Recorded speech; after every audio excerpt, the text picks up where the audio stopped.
Para marinig din ko. Bukang sa harap. Isang ako ang kalibutan, o dilima ako si Jesus.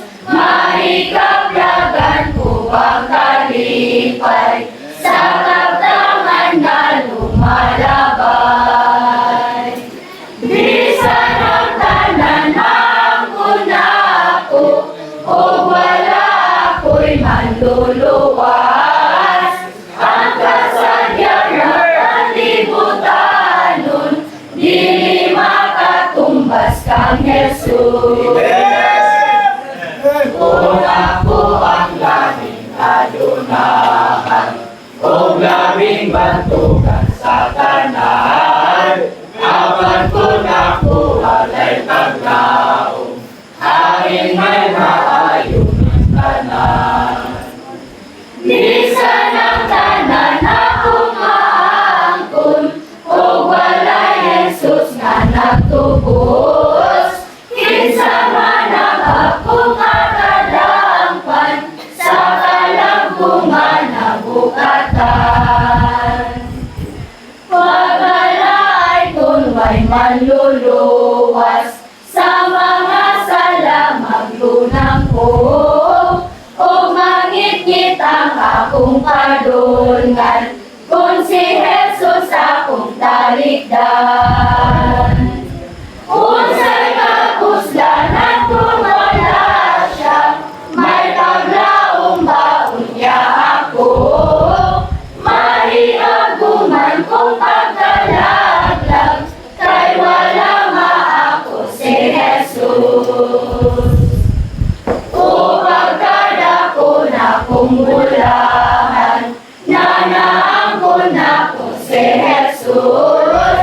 Ang sala ko iyang ipasaylo, o ipalang kasuanan ko.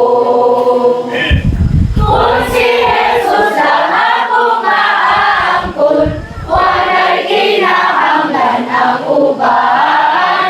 Ang mga kinahanglan nun ako, naangkanan sa Ginoo.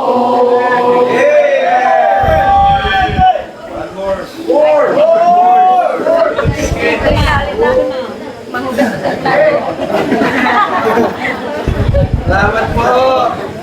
Sige, ayan.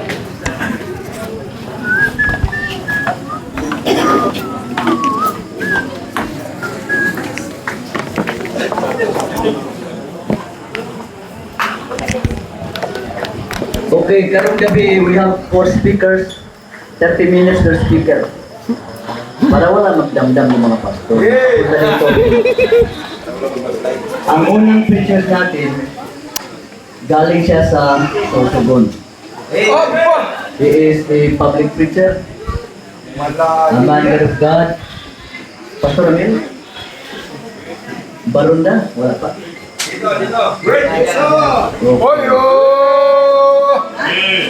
Banggitan nga magwawali, wala itong pinipili, mabas, mabarko, doon, maski saan. Makatuliko, ilikay, Liga ni Cristo. Well, Okay. Pastor, take it. Okay po. Salamat.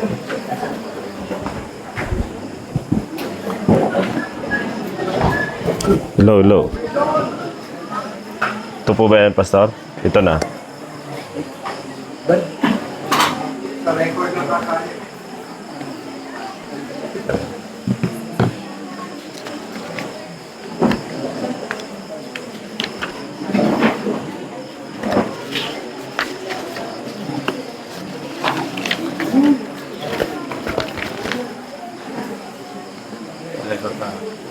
Sige po.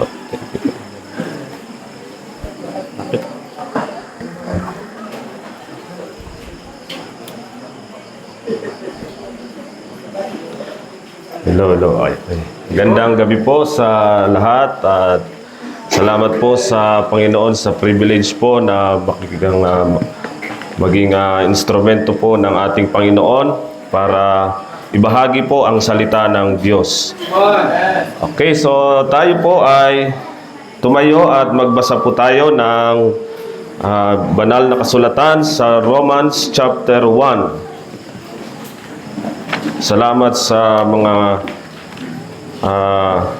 bagong kaalaman na natutunan po kaninang umaga at mga doktrina at ngayon po ay isa po sa natutunan po natin ang Lord's Messenger sa panahon natin ngayon ay walang iba kundi si Apostle Paul.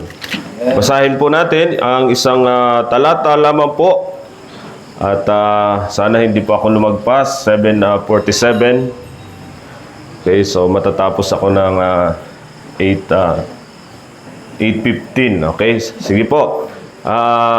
Basahin natin ng sabay-sabay ang verse 1, Romans 1 verse 1. Ready, read. Paul, a servant of Jesus Christ, called to be an apostle, separated unto the gospel of God. Let us pray. Lord, salamat po sa salita po ninyo na amin pong binasa.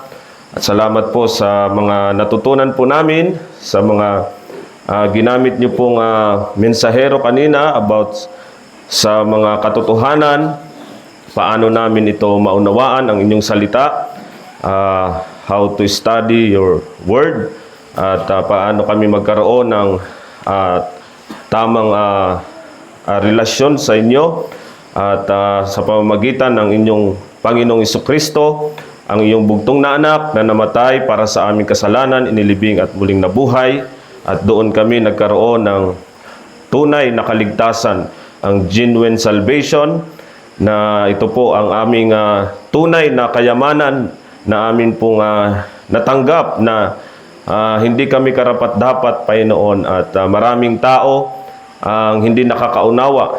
Ngunit sa biyaya ninyo, Panginoon, kami po ay nakaunawa dahil binigyan mo kami ng banal na espiritu at naunawaan namin ang tamang kaligtasan sa panahon na ito. At pagpalain niyo po ang mensahe ngayon pong gabi. Kayo po lamang maitaas. Muli hinihiling po namin ang paggabay ng banal na espiritu sa kikilos sa bawat isa sa aming kalagitnaan. In Jesus' name we pray. Amen. Tayo po yung makakaupo na po. Okay, so ang Romans ay sulat ni Apostle Paul, kagaya ng binanggit kanina ni Evangelist sa Hebrews, ang nakasulat na nagsulat o author ng Hebrews, walang iba kundi ang Diyos, God. Amen? Ngayon naman ay sa mga sulat ni Apostle Paul, makikita natin lagi niyang binabanggit ang kanyang pangalan, Paul, sa kanyang pagbati. Paul, at pinapakilala niya ang kanyang sarili. Sabi niya dito, a servant of Jesus Christ. So, a servant of Jesus Christ. So, Paul is a servant of Jesus Christ or minister. Amen? Siya po'y ministro ng ating Panginoong Hesukristo. So, siya po ay talagang nakita natin na ginamit ng Diyos. Amen? As a servant of Jesus Christ. Bilang tayo po ay mga ligtas na, nanampalataya na sa gospel ng ating Panginoon Jesucristo, okay, we are saved also to serve. Amen? Amen. And we must be a servant of Jesus Christ. Katulad ni Apostle Paul, nung tinanong ni Paul ang ating Panginoon Jesus, Lord, what wilt thou have me to do? Amen? So dapat, after nating maligtas, tanungin natin ang ating Panginoong Hesus, Lord, ano ba ang gusto mong gawin ko? So nais ng Diyos sa lahat ng kanyang mga niligtas ay maging servant niya. Amen? Salamat sa Panginoon sa privilege na isa't po tayo na servant ng ating Panginoon Jesucristo, minister. Katulad ng ating Panginoon Jesus, nung siya dumating dito sa lupa, He came not to be ministered, but to minister. Amen?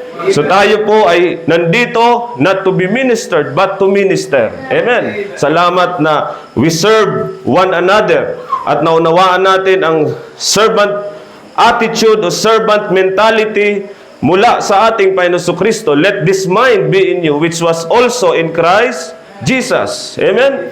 So, siya po ay Diyos, pero siya po ay nag-anyong servant.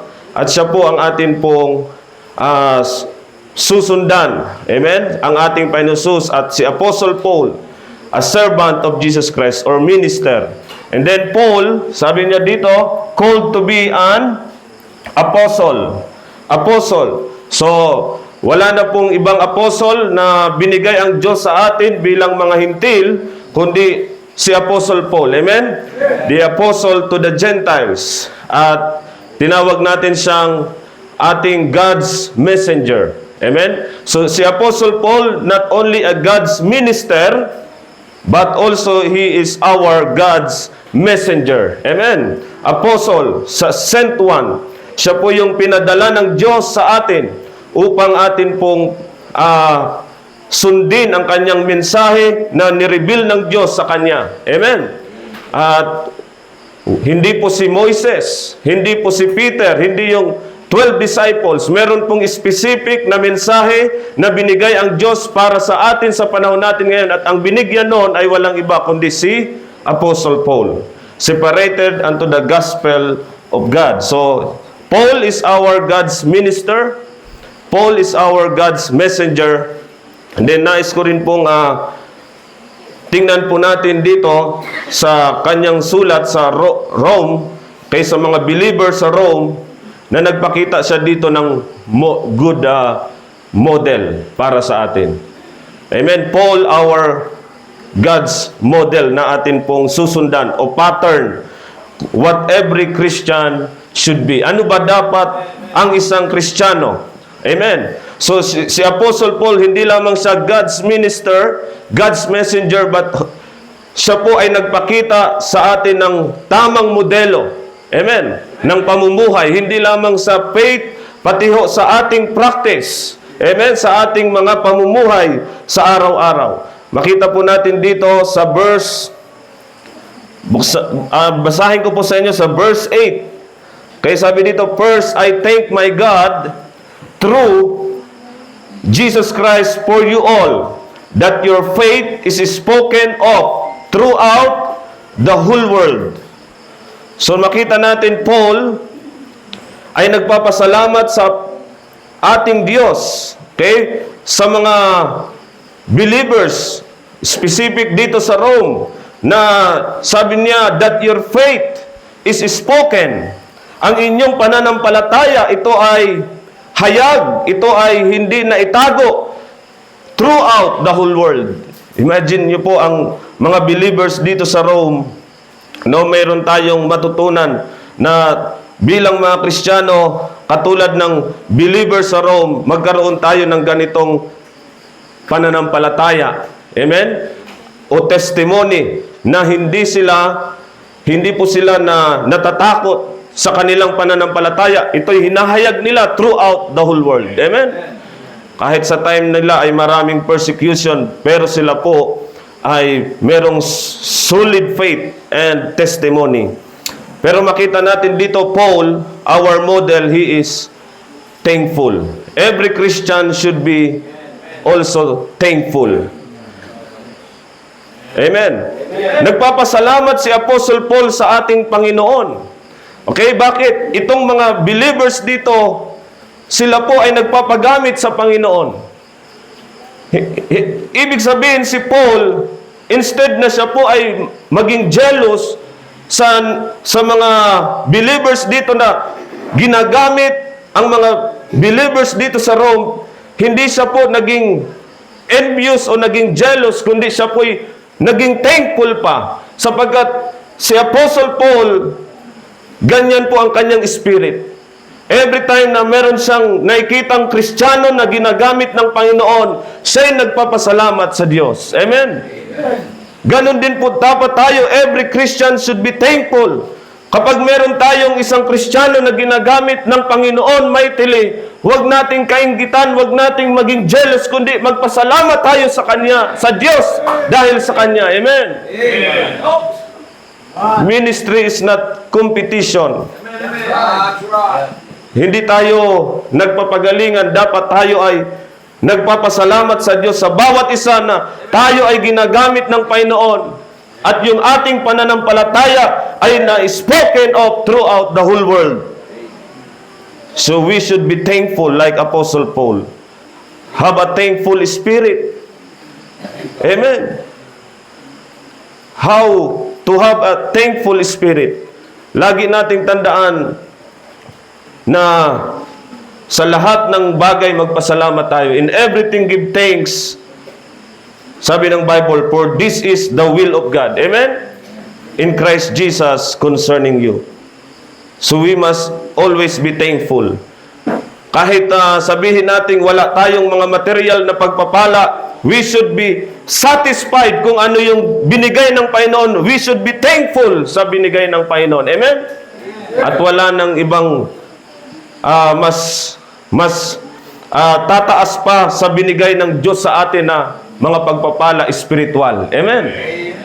Kapag si Kristo ang ating sufficiency, tayo po ay always satisfied. Magkakaroon tayo ng thankful spirit. Hindi tayo magiging covetous. Amen? Hindi tayo magiging katulad ng sabi ng 1 Timothy chapter 6. Amen? With godliness with contentment is a great gain. Amen? Hindi natin mamahalin yung pera. For the love of money is the root of all evil. Katulad ni Apostle Paul, natuto siyang maging kontento. Amen? I can do all things through Christ, which strengtheneth me. So kahit maraming hirap na naranasan si Paul, he is always thankful. Okay, hindi lamang maging thankful tayo mga kapatid. Sabi dito sa verse 9, Apostle Paul, sabi niya, for God is my witness, whom I serve with my spirit in the gospel of His Son. So ang Diyos ang kanyang saksi.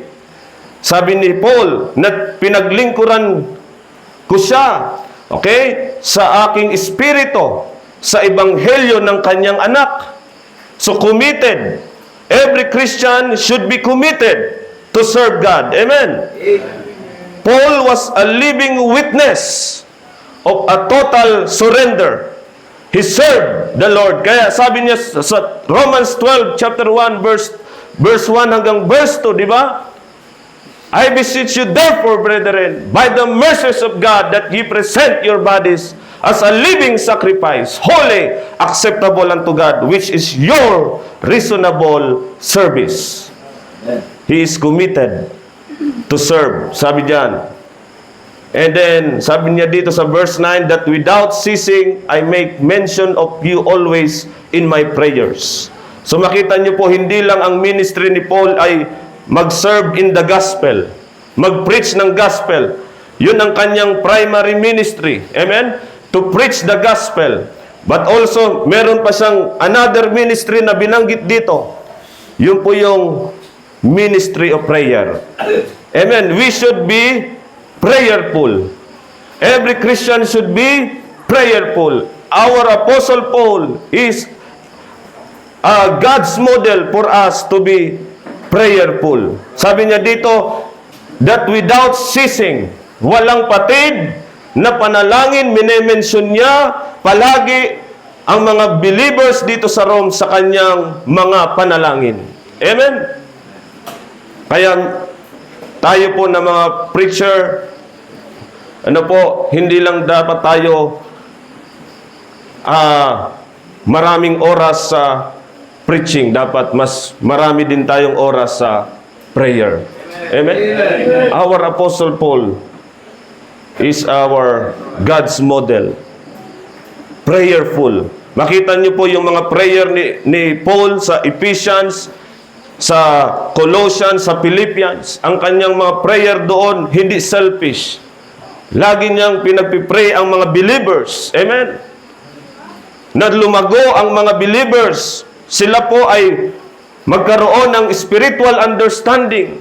At sila po ay mag-grow sa kanilang pananampalataya. At makita nila ang mystery.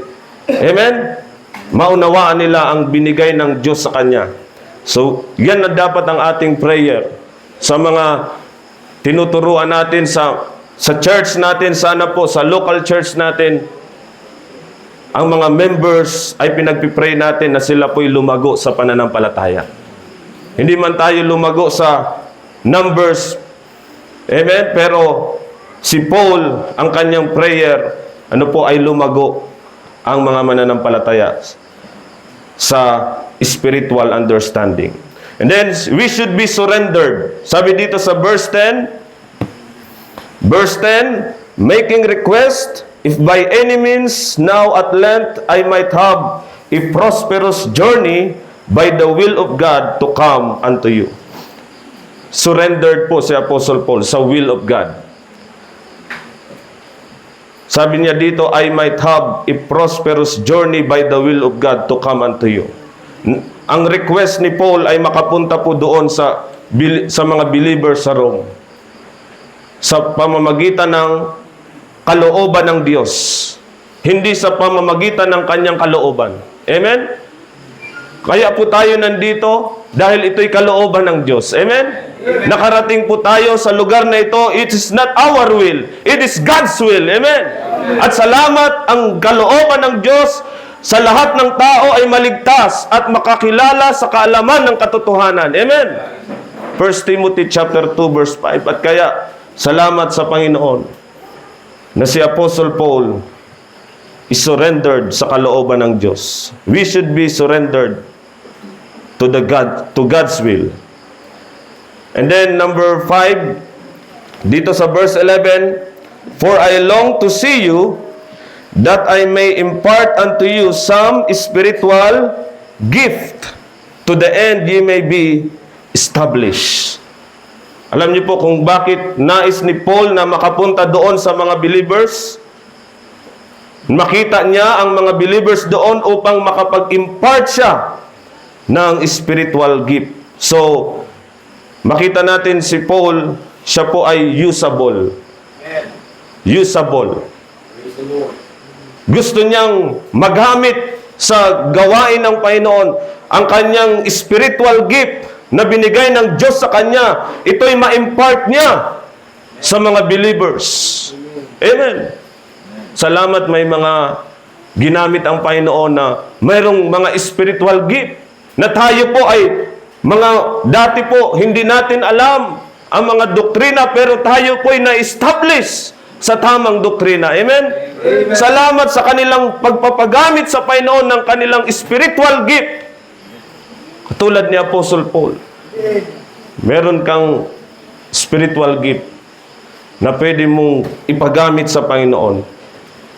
You should be usable. Be a blessing to others. Be a blessing. And then sabi dito sa verse 12, that is, that I may be comforted together with you by the mutual faith, both of you and me. So, hindi lamang siya usable but humble. Humble. Alam niyo po kung bakit? Sapagkat alam ni Paul na kailangan niya din ang kapwa niya mananampalataya. Siya din ay nangangailangan ng comfort. Amen? Hindi lang siya ang gagamitin ng Panginoon. Alam niya kapag nakita niya ang mga believers dito sa Rome, siya po ay makukomfort sa pamamagitan ng mutual faith, sabi niya, both of you and me. Alam naman natin si Paul, di ba? Na talagang kung iisipin natin siya po ay talagang kung ang Kristiyano na dapat nating sundan, siya na. Pero alam niyo, si Paul ay humble. Alam niya, kailangan niya ang kanyang kapwa mananampalataya. Alam niya na hindi lang siya ang magiging blessing, kundi yung mga believers ay magiging blessing din sa kanya at mapapalakas siya ng mga kapwa niya mananampalataya. Minsan tayo po ay akala natin hindi na natin kailangan yung iba. Nagmamataas na tayo. Amen? Akala natin alam na natin lahat. Ayaw na nating magpaturo sa iba. Ayaw na nating magpakorek sa iba. Akala natin tayo lang ang magturo ng magturo. Amen? tayo lang ang magsalita na magsalita. Kailangan din po natin ang kapwa natin mananampalataya. Kaya nga sabi ni Paul, 1 Corinthians chapter 10 verse 12, 1 Corinthians chapter 10 verse 12, sabi niya dito, wherefore let him that thinketh he standeth take heed lest he fall. Akala natin lagi tayong nakatayo. Akala natin, iniisip natin, hindi tayo madadapa. Amen? Mag-ingat po tayo. Kailangan natin ang bawat isa. Kailangan natin ang panalangin ng bawat isa sa atin. Amen? Amen. So, humble. And then, sabi pa dito sa Romans chapter 1, verse 13, now I would not have you ignorant, brethren, that oftentimes I purposed to come unto you, but was let hitherto, that I might have some fruit among you also, even as among other Gentiles. Fruitful. Amen? Nais ni Paul sa kanyang ginagawa sa Panginoon, siya po'y maging fruitful. Gusto niyang maging mabunga. Kaya gusto niyang makapunta doon sa believer sa Rome. Makapag-impart siya ng spiritual gift at ito'y makakuha siya doon ng some fruit, sabi niya. Tayo ba ay fruitful Christian? Tayo ba ay may bunga? Di ba napakasarap ng mga kinain natin na bunga? Amen?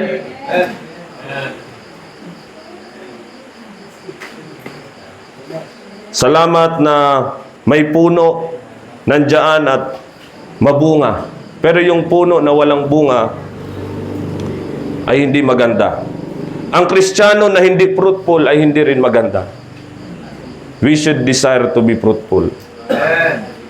Ano yung mga fruit? The fruit of the Spirit. Amen? Yung attitude natin. The fruit of the Spirit, yung character. Lumalago ba tayo sa ating attitude? Ang ating character? Attitude. Kumusta yung ating activity? Ang ating mga ginagawa para sa Panginoon? Nagiging mabunga ba ang ating mga gawain? Kumusta ang ating nadadala na aakay sa Panginoon? Nagiging mabunga ba tayo sa pag-aakay ng kaluluwa? Marami ba tayong nadadalang mga kaluluwa sa Panginoon? We should be fruitful. Yan po si Apostle Paul. And then sa verse 14, okay, malapit na. Okay, sa verse 14 po, ano sabi dyan? I am debtor both to the Greeks and to the barbarians, both to the wise and to the unwise. So si Paul ay obligated. I am debtor. Okay? Both to the Greeks and to the barbarians. So bilang may utang, no, obligado po siya na ito po ay i-preach niya, ibahagi niya yung gospel both to the Greeks and to the barbarians, both to the wise and to the unwise. Maraming binigay ang Panginoon sa kanya. At inaari niya itong utang niya sa Panginoon. At utang niya ito sa mga taong napapahamak. Kaya dapat siya po ay mag-preach. So, obligated. Tayo ba'y nakaka-feel ng ganon? Katulad ni Apostle Paul na ito'y duty natin, dapat gawin natin. Amen? Obligated tayo na gawin natin ito. Utang natin ito. Yung kaligtasan, yung genuine salvation na nakamtan po natin sa Panginoon. Amen? Yan po ay libre nating tinanggap. Wala tayong ginawa. Amen?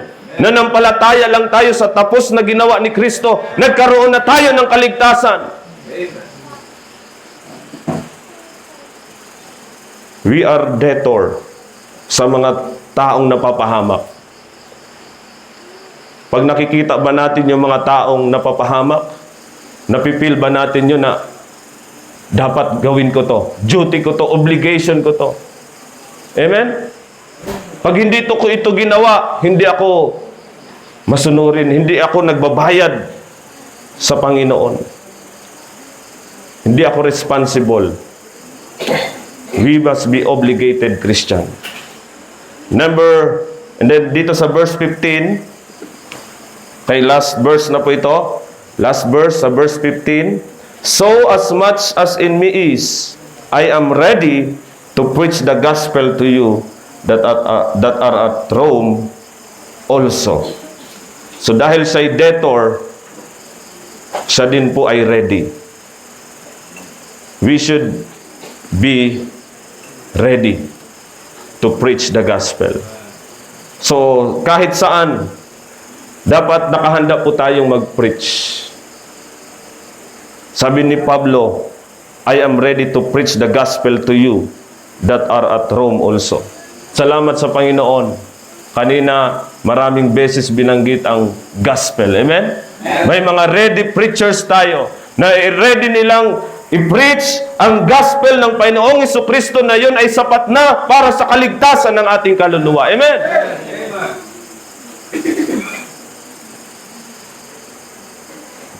It implies sense of urgency. Halimbawa, may bisita dyan na hindi pa niya totally naunawaan ang gospel. Dapat ang preacher na ready siya na dapat maipaunawa sa kanya ang gospel nang maliwanag sa kanya bago siya umalis dito. Naunawaan niya ng tama ang genuine salvation. Amen? Amen. At salamat sa pamamagitan ng rightly dividing the word of truth. Naunawaan natin ang genuine salvation, ang tamang gospel sa panahon natin. Dahil noon, nung hindi pa tayo natuto mag-rightly divide, halo-halo yung ating gospel. Di ba? May kingdom gospel, may sinner's prayer gospel, repeat after me gospel, okay, mga perverted gospel. Pero ngayon, the gospel of the grace of God. Amen? The pure gospel na preach ni Apostle Paul para sa panahon natin ngayon. So kung alam na natin ang tama, dapat tayo po ay maging ready to preach the gospel. So we have only a limited time. Alam niya ni Pablo, kaya siya ready. Alam niya na limitado lang ang oras. Kagaya ngayon, limitado lang ang oras. Okay? 8:14, 8:15, tapos na po. To God be the glory. Hey! Star. Praise God. Hey! Good job.